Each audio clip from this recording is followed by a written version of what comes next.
A batida veio depois de escurecer. Não era o tipo de batida que um homem espera quando mora a 20 metros da cidade mais próxima, quando o vento uiva pelo desfiladeiro e os únicos visitantes são coiotes e poeira. Essa batida foi suave, hesitante, como se quem estivesse do outro lado não tivesse certeza se tinha o direito de estar ali. Kelby Mercer pousou o café, a caneca de lata ainda quente contra os seus dedos. O fogo na lareira estalou uma vez, projetando sombras contra as paredes de madeira áspera. Ele não se mexeu imediatamente. Aqui, uma batida à porta depois de escurecer podia significar problemas.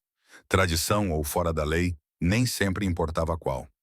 Ele estendeu a mão para a espingarda, encostada à moldura da porta, sem a levantar, apenas deixando a mão repousar perto da coronha. Então, abriu a porta. Uma mulher estava na soleira, o rosto pálido ao luar, os olhos arregalados e vidrados de exaustão. Ela usava um casaco de viagem que já fora bom, mas agora estava sujo de poeira e desgastado na bainha. Nos braços, enrolada numa colcha surrada, estava uma criança, uma menina com não mais de 4 anos, com a cabeça apoiada no ombro da mulher, meio adormecida. Atrás delas, a noite estendia-se vasta e vazia. "Por favor", disse a mulher, com uma voz pouco mais alta do que o vento. "Apenas uma noite no celeiro." O olhar de Calb passou por ela, examinando a escuridão. Sem cavalo, sem carroça, nada além das duas ali, como fantasmas saídos da própria pradaria. "Vocês vieram a pé?" perguntou ele. Ela assentiu, balançando ligeiramente nos pés.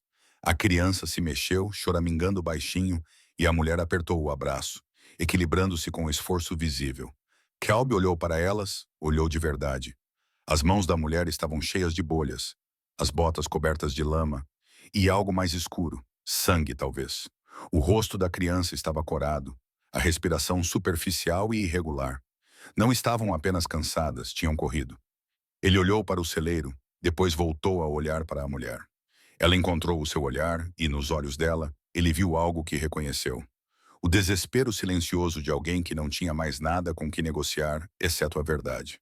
"O celeiro não é lugar para uma criança", disse ele finalmente. O rosto da mulher se contorceu por um momento, antes que ela se recompusesse. "Não vamos causar nenhum problema. Prometo. Só até de manhã já teremos ido embora antes que você acorde." Calbe afastou-se, abrindo mais a porta. "Fiquem com a cama", disse ele. Ela olhou para ele sem compreender. "Lá dentro", continuou ele, acenando com a cabeça para o pequeno quarto atrás da lareira. "Há uma cama. Fiquem com ela." "Não podemos." "Vocês podem." A voz dele era firme, mas não rude. "Eu vou dormir perto da lareira." "Entrem." Por um longo momento, ela não se mexeu. Então, lentamente, como se tivesse medo de que a oferta desaparecesse, ela entrou. O calor da cabana envolveu-a, e Kelby viu os ombros dela cederem, o peso de Miles desaparecendo de uma só vez. Ele fechou a porta atrás deles e trancou-a. A mulher ficou no centro da sala, segurando a criança, os olhos correndo de um lado para o outro, como se memorizassem cada canto, cada saída. Kelby foi até o fogão, colocou água numa chaleira e colocou-a para aquecer. "Há pão na mesa", disse ele sem olhar para ela. "Não é muito, mas está bem fresco." Ela não respondeu imediatamente. Quando ele finalmente olhou para ela, viu-a afitá-lo com uma expressão que não conseguia definir. Gratidão, talvez, ou descrença, ou algo mais próximo do medo. "Por quê?" sussurrou ela. Kelby voltou-se para o fogão. "Por quê? O quê? Por quê?" "Deixe-nos entrar. Não nos conhece." Ele encolheu os ombros. "Não preciso." A chaleira começou a chiar. Ele deitou a água quente numa bacia, colocou-a na mesa junto com um pano limpo. "Lave-se se quiser. Vou aquecer um guisado." A mulher colocou a criança no banco perto do fogo, cuidadosamente desembrulhando a colcha. A menina piscou para a mãe com as bochechas febris e úmidas. A mulher tocou a testa dela, os lábios pressionados numa linha fina. "Ela está doente", disse Calber. Não era uma pergunta. "Febre?" A mulher admitiu. "Já faz 3 dias." Calber acenou lentamente com a cabeça. Ele já tinha visto a febre levar crianças antes. Viu levar homens fortes também. Aqui, a doença não se importava com quem você era. Ele encheu uma tigela com o guisado da panela pendurada sobre o fogo e colocou-a na frente da mulher. Ela olhou para ela como se fosse algo sagrado. Coma, disse ele. Ela pegou a colher com as mãos trêmulas, levou-a aos lábios e parou. Os seus olhos encheram-se de lágrimas, embora ela não as deixasse cair. Em vez disso, olhou para a criança e depois voltou a olhar para a tigela. É a primeira vez dela, disse baixinho. Calbi encheu uma segunda tigela, mais pequena, e colocou-a ao lado da primeira. A mulher mergulhou um pedaço de pão no caldo, soprou suavemente e levou-o aos lábios da menina. A criança deu uma pequena dentada, depois outra, e fechou os olhos. Comeram em silêncio. O fogo crepitava. Lá fora, o vento batia contra as paredes da cabana, mas dentro dela o calor permanecia estável. Quando a mulher finalmente falou novamente, sua voz estava rouca. Não vamos incomodá-lo depois da manhã. Eu juro. Caleb recostou-se na cadeira, com o olhar fixo nas chamas. Para onde você está indo? Ela hesitou.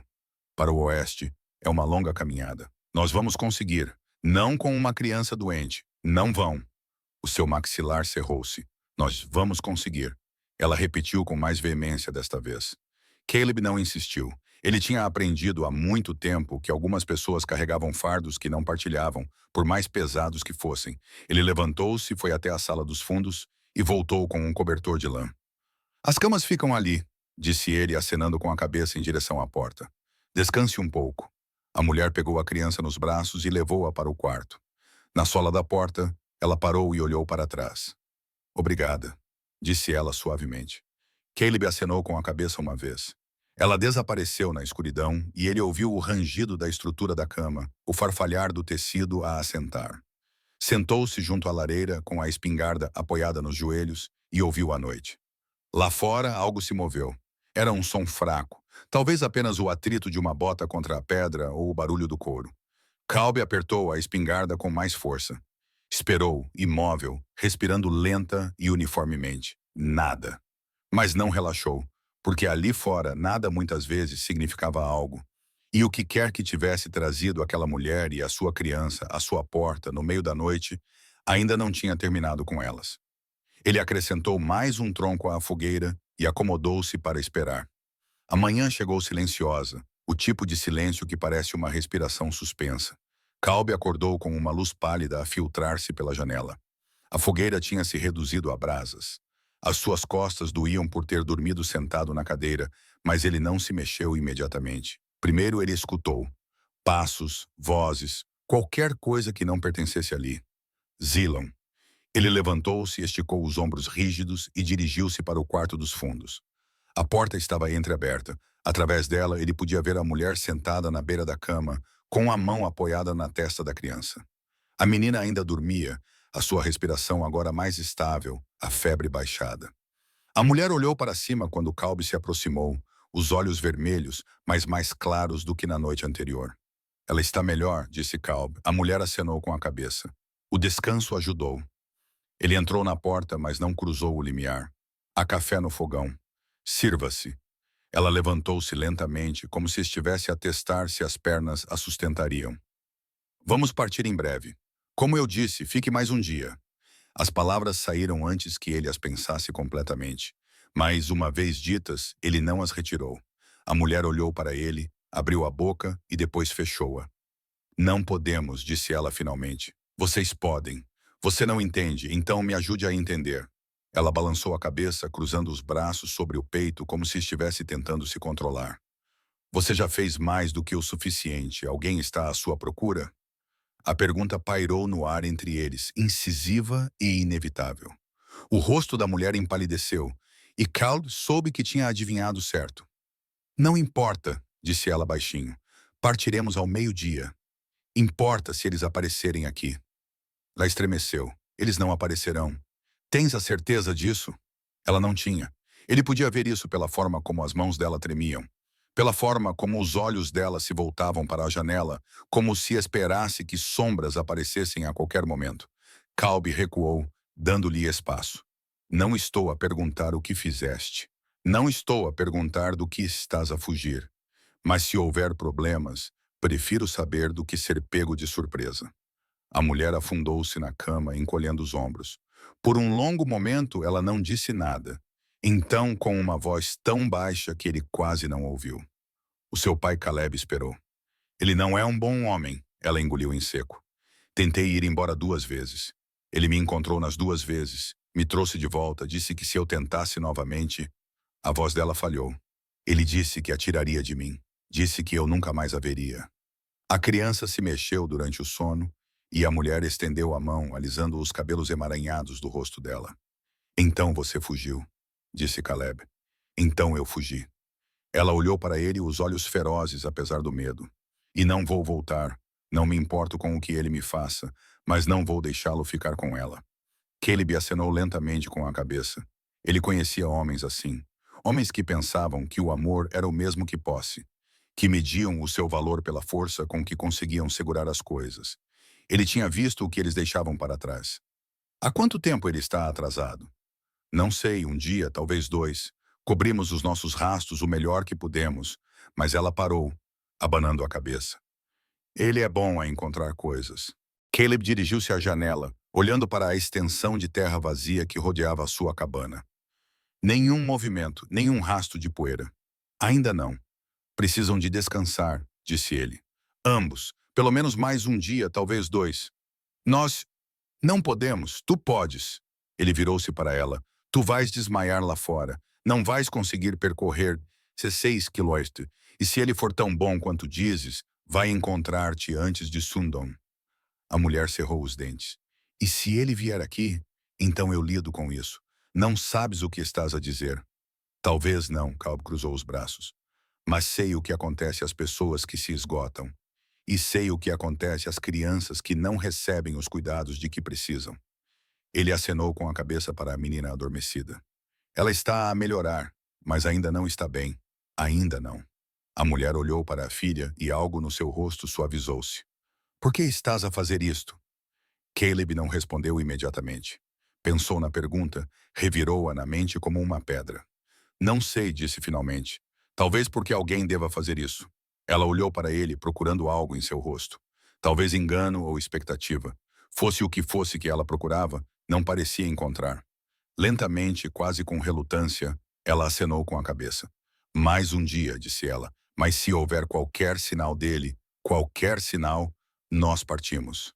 É justo. Caleb deixou-a ali e voltou para a sala principal. Serviu-se de café, preto e amargo, e ficou junto à janela, observando o horizonte. Ele não era tolo. Sabia o que estava a arriscar.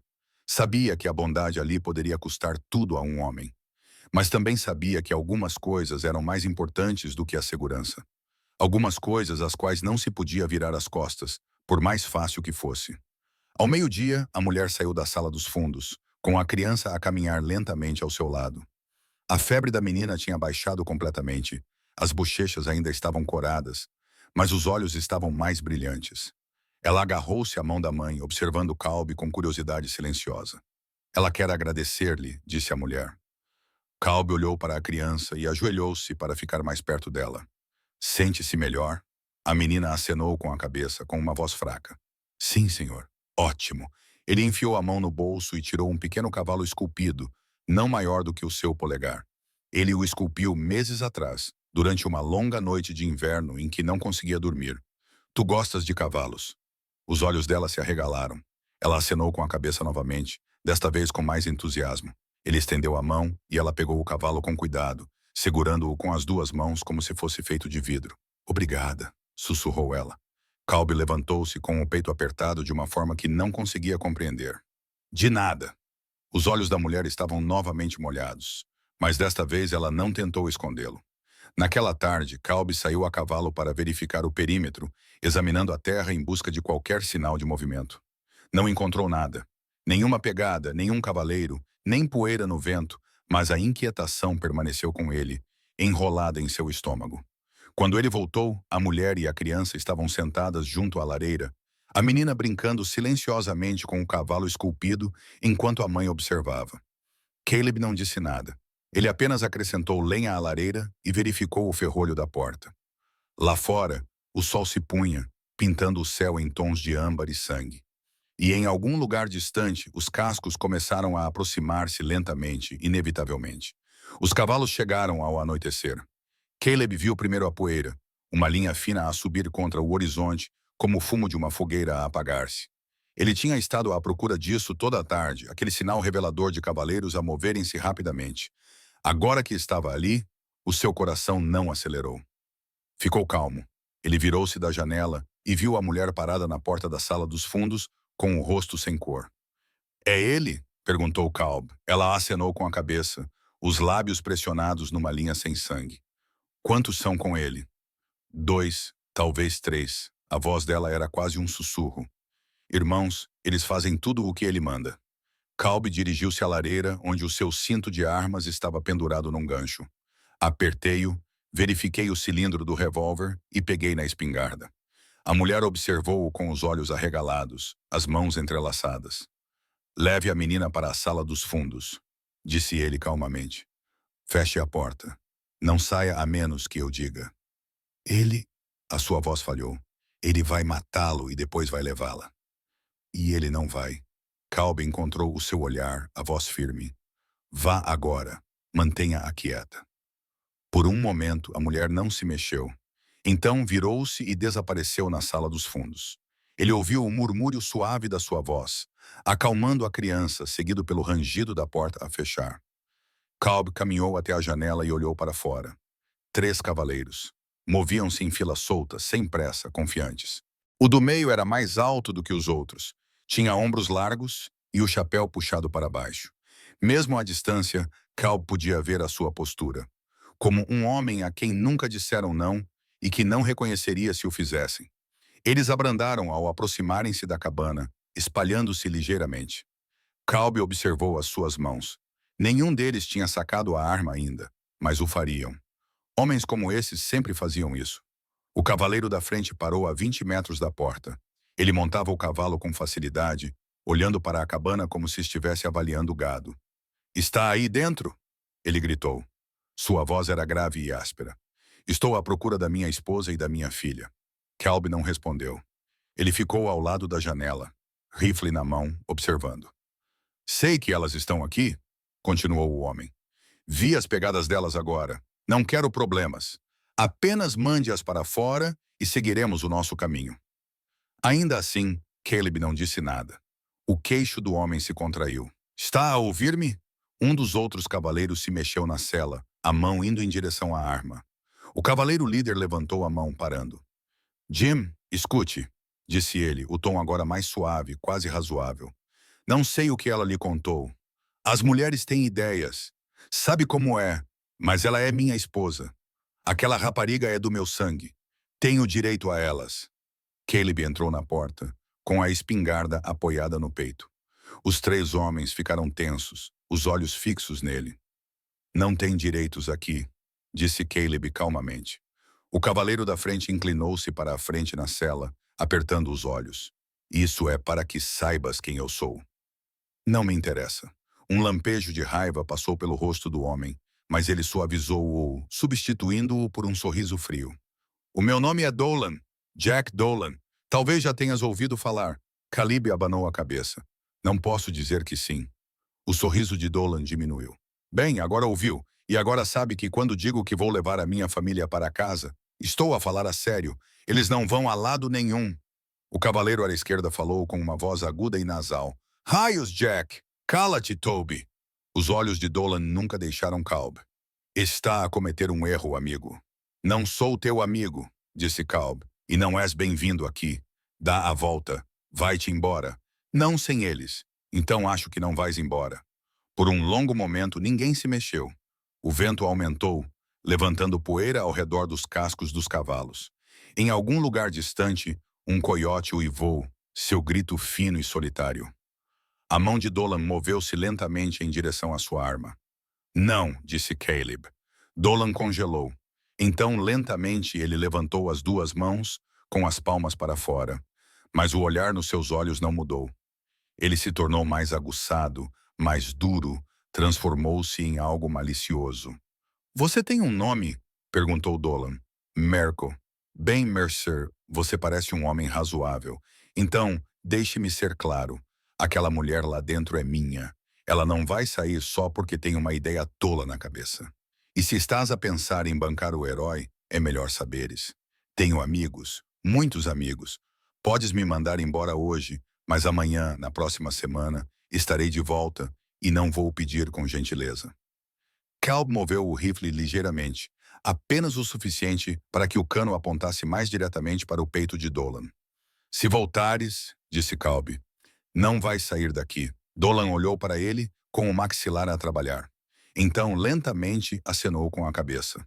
Tudo bem, disse ele. Tudo bem, nós vamos. Mas lembra-te disso, Mercer. O que quer que aconteça a seguir, a culpa é tua. Ele virou o cavalo, puxando as rédeas. Os outros dois cavaleiros seguiram-no, olhando para trás por cima dos ombros. Saíram lentamente, deliberadamente, as suas silhuetas escuras contra a luz que se desvanecia. Calb ficou na porta até desaparecerem por cima da colina. Mesmo assim, não baixou a espingarda. Ficou ali a observar, à espera que a poeira assentasse. Atrás dele, a porta da sala dos fundos abriu-se com um rangido. A mulher saiu, com a criança agarrada à sua mão. Eles foram-se embora? Perguntou ela com a voz trêmula. Por enquanto, ele vai voltar. Eu sei. Ela atravessou a sala até ele, com o rosto pálido, mas determinada. Devias ter nos deixado ir. Esta luta não é tua. Calb finalmente baixou a espingarda, virando-se para olhar para ela. Agora é. Ela abriu a boca para discutir, mas parou. O que quer que tenha visto no rosto dele a fez fechá-la novamente. Calb passou por ela, colocando a espingarda junto à porta. Precisamos de estar prontos. Se ele voltar, será em breve. E da próxima vez, ele não vai falar primeiro. A mulher acenou com a cabeça lentamente. O que fazemos? Esperamos, disse Calb, e se ele entrar por aquela porta, garantimos que se arrependerá. A criança começou a chorar baixinho, e a mulher ajoelhou-se puxando as roupas. Calb virou-se olhando pela janela para a terra escura. Em algum lugar lá fora, Jack Dolan estava a fazer planos e Calb sabia, com a certeza que vem da dura experiência, que haveria sangue. A única questão era, de quem? A noite caiu pesada e completa. Caleb fez uma fogueira maior do que o habitual, suficiente para iluminar os cantos e manter as sombras afastadas. A mulher sentou-se perto da lareira, a criança enrolada no seu colo, finalmente adormecida após 1 hora de lágrimas silenciosas. Nenhum dos dois tinha falado muito desde que os cavaleiros partiram. As palavras pareciam frágeis, insuficientes. Calb verificou a espingarda novamente, mais por hábito do que por necessidade. Depois encheu a cafeteira e colocou-a sobre o fogo. A mulher observava-o com os olhos distantes, perdida em algum lugar que ele não conseguia acompanhar. Devias comer alguma coisa, disse ele. Ela abanou a cabeça. Não tenho fome. Precisa manter as forças. Para quê? A voz dela era monótona e vazia. Ele vai voltar. Você sabe que sim. E quando ele voltar, ela deixou a frase no ar, apertando os braços em torno da criança adormecida. Calb serviu 2 chávenas de café e colocou uma no chão ao lado dela. Ela não estendeu a mão para pegá-la. Ele sentou-se à sua frente, com as costas encostadas na parede, o rifle ao alcance da mão. Durante muito tempo, o único som era o crepitar do fogo e o suave assobio do vento através dos beirais. Qual é o nome dela? Perguntou Calb finalmente. A mulher pestanejou, saindo do lugar sombrio para onde a sua mente tinha vagado. O quê? A tua filha? Qual é o nome dela? Ana? A palavra saiu suave, quase reverente. O nome dela é Ana. Ana, repetiu Calb. Ele olhou para a criança, o rosto tranquilo durante o sono, uma mãozinha segurando o cavalo esculpido que ele lhe dera. É um bom nome. Os olhos da mulher encheram-se de lágrimas, mas ela não as deixou cair. Ela é tudo o que tenho. A única coisa boa que já tive. Ela parou, engolindo em seco. Se ele atirar de mim, não sei o que farei. Ele não vai fazer isso. Não podes prometer isso. Não, Caleb admitiu. Não posso. Mas posso prometer que farei tudo o que puder para o impedir. Ela finalmente olhou para ele. Olhou mesmo, com um olhar inquisitivo. Por que não nos conhece? Este não é o seu fardo. Calb ficou em silêncio por um momento. Refletindo sobre a questão, pensou na vida que tinha vivido antes desta cabana, antes da solidão e do silêncio. Pensou nas escolhas que tinha feito, nas coisas que tinha visto, nas pessoas que não tinha conseguido ajudar quando era mais importante. Talvez devesse ser, disse ele finalmente. A mulher olhou para ele, algo mudando em sua expressão. Surpresa, talvez, ou compreensão. Eu tive uma família uma vez, Caleb continuou, sua voz baixa. Há muito tempo, uma esposa e um menino. Ele tinha mais ou menos a idade de Ana. Ele fez uma pausa, as memórias vívidas. Mesmo depois de todos esses anos havia um fogo. Eu estava a caçar a quilômetros de distância. Quando voltei, ele parou, abanou a cabeça. Eu não estava lá quando eles precisavam de mim. A mão da mulher foi até a boca. Sinto muito. Eu também. Ele olhou para o fogo, observando as chamas dançarem e se contorcerem. Eu disse a mim mesmo que era a vontade de Deus. Azar. O que quer que eu precisasse ouvir para continuar. Mas a verdade é que eu não estava lá. E carrego isso comigo desde então. Não foi culpa tua. Talvez não, mas isso não muda nada. Ele olhou nos olhos dela novamente. Não posso consertar o que aconteceu com eles, mas posso garantir que a mesma coisa não aconteça contigo, com a Ana. As lágrimas da mulher finalmente escorreram, silenciosas e constantes. Ela as enxugou com as costas da mão e pegou o café. Tomou um gole, fazendo uma careta com o amargor, mas não parou de beber. Meu nome é Clá, disse ela baixinho, Clá. Calbi repetiu, acenando com a cabeça. É bom conhecê-la. Ela quase sorriu. Você também, Calbi. Eles ficaram sentados em silêncio por mais algum tempo. O peso entre eles agora diferente, de alguma forma mais leve, apesar do perigo que os esperava lá fora. Calbi achava que os fardos compartilhados eram mais fáceis de carregar. Ana se mexeu nos braços da mãe, abrindo os olhos. Ela olhou ao redor, confusa por um momento, depois focou em Calbi. Os homens maus estão voltando? Claire prendeu a respiração, mas Calbi respondeu antes que ela pudesse. Talvez, mas se vierem, não vou deixar que te machuquem. Prometo. A palavra pairou no ar, simples e absoluta. O tipo de promessa que uma criança pede sem compreender o seu peso.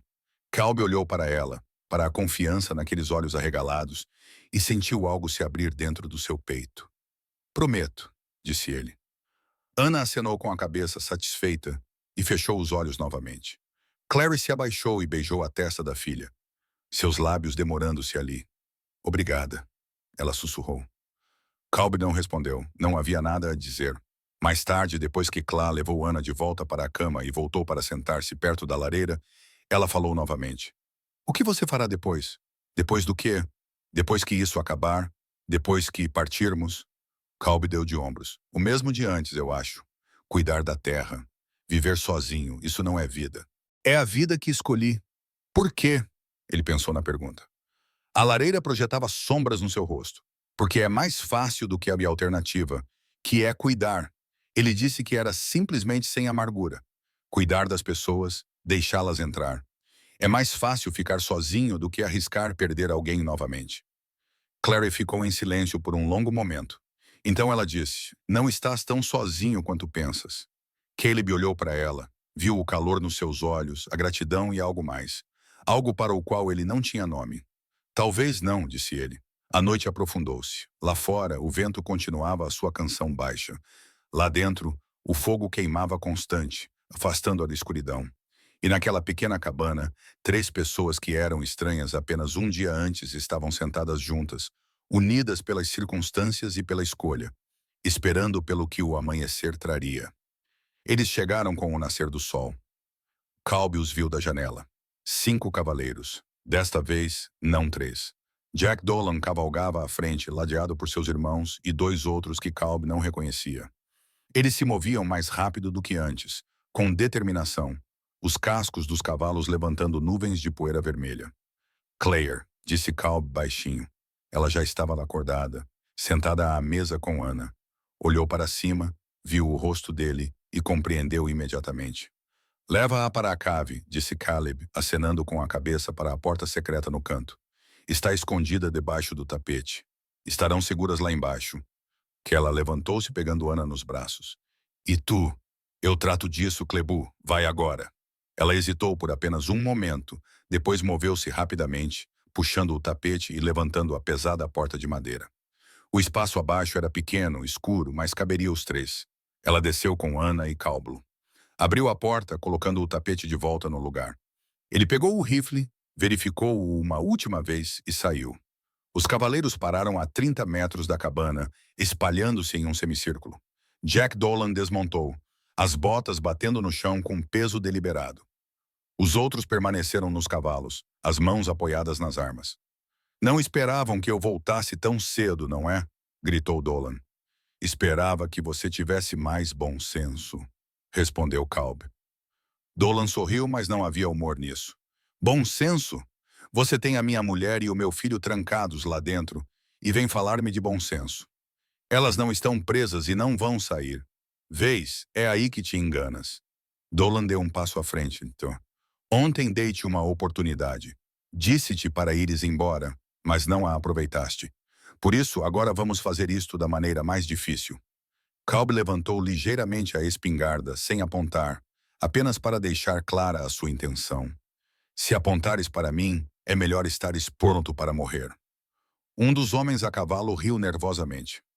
Caramba, Jack, ele é só um homem. Isso mesmo, disse Dolan, com os olhos fixos em Kalb. Só um homem. Ele virou ligeiramente a cabeça, falando com os seus irmãos sem desviar o olhar. Toby, tu e Marcus vão para trás. Ellis Cole, vigia os lados. Ninguém entra nem sai. Os homens começaram a se mover, mas a voz de Caleb os parou na hora. Deem mais um passo e eu atiro nele primeiro. O rifle estava agora apontado diretamente para o peito de Dolan. Depois, eu mato o máximo de vocês que puder antes que me matem. A questão é, qual de vocês quer morrer em segundo lugar? Os cavaleiros pararam.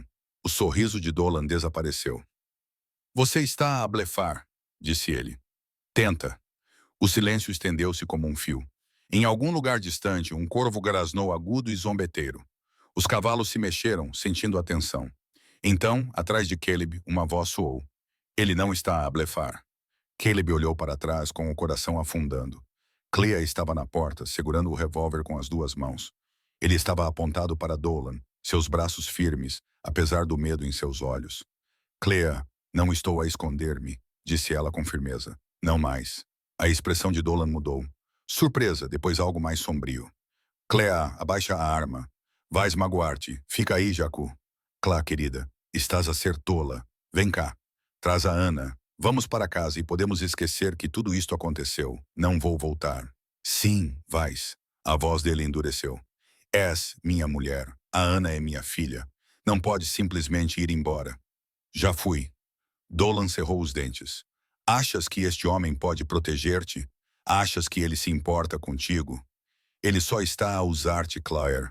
Quando não precisar mais de ti, ele vai expulsar-te como fez com todos os outros. Estás enganado, disse Claire. Ele mostrou-me mais bondade em 2 dias do que tu em 5 anos. O rosto de Dolan contorceu-se de raiva. Tu, ingrata. Chega, disse Kalb, a sua voz cortando o ar como uma lâmina. Tu tens a tua resposta. Agora sai. Dolan olhou para ele, respirando com dificuldade. Então olhou para Clá e para a arma nas mãos dela. E algo nos seus olhos ficou vazio e frio. Tudo bem, disse ele baixinho. Tu ganhaste. Virou-se como se fosse voltar para o cavalo, e então, num movimento suave, sacou a arma e girou. Kalb atirou. O tiro